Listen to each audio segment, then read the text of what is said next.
বন্ধুরা, 2026 সালে এসেও কি তোমাদের এখনো এমএস ওয়ার্ডের সমস্ত শর্টকাট কি মনে রাখতে অসুবিধা হয়? চলো আজকের ভিডিওতে তোমাদের এই সমস্যার সমাধান করতে চলেছি। এই ভিডিওটা দেখার পরে কিন্তু তোমাকে আর এদিক ওদিক থেকে দেখে শর্টকাট কি দেখে সেটাকে আর মনে রাখতে হবে না। তুমি কিন্তু চাইলে যখন ইচ্ছা তখনই যে কোনো শর্টকাট কি দেখতে পারবে। কিভাবে দেখবে? চলো দেখে নিই। এর জন্য ফার্স্টে আমরা আমাদের এমএস ওয়ার্ডটাকে অন করে নেব। এমএস ওয়ার্ড অন করার পরে তোমরা প্রেস করবে কিবোর্ড থেকে অল্ট F8। এখানে তোমরা দেখবে ম্যাক্রোস অপশন অন হয়ে যাবে।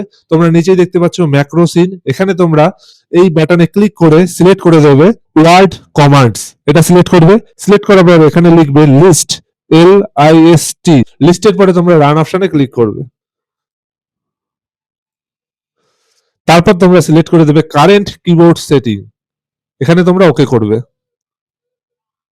ওকে করলেই দেখতে পাচ্ছ এমএস ওয়ার্ডে যত ধরনের শর্টকাট কি হয় সব কিন্তু লিস্ট আকারে তোমার কাছে চলে এসছে। একদম A to Z সব শর্টকাট কি কিন্তু লিস্ট আকারে চলে এসছে। এবার এটাকে তুমি চাইলে কিন্তু সেভ করে রাখতে পারো বা তুমি প্রিন্ট আউট করে তোমার সঙ্গে রাখতে পারো। যখন দরকার হবে তখন কিন্তু তুমি সেটা দেখতে পারবে। তাহলে আশা করছি এবার থেকে তোমার আর এদিক ওদিক থেকে শর্টকাট কি দেখে মনে রাখতে হবে না। তুমি চাইলে কিন্তু তুমি এইভাবে শর্টকাট কিটা বের করে দেখে নিতে পারবে বা তোমার কাছে রেখে দিতে পারবে। তাহলে আজকের ভিডিওটা কেমন লাগলো? যদি ভালো লেগে থাকে অবশ্যই লাইক, কমেন্ট, শেয়ার করতে ভুলবে না। আর অবশ্যই আমাদের 1K মিশনে যুক্ত হয়ে যাবে। এই মিশনে যুক্ত হলে কিন্তু তুমি ফ্রিতে কম্পিউটার রিলেটেড এরকম টিপস ট্রিক্স সহজেই পেয়ে যাবে বাংলায় একদম।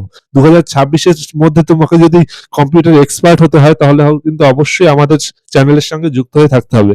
আর নতুন বছরের সবাই শুভেচ্ছা এবং ভালোবাসা। নতুন বছর প্রত্যেকের ভালো কাটুক, সুখে কাটুক, শান্তিতে কাটুক। ভিডিওটা দেখার জন্য ধন্যবাদ।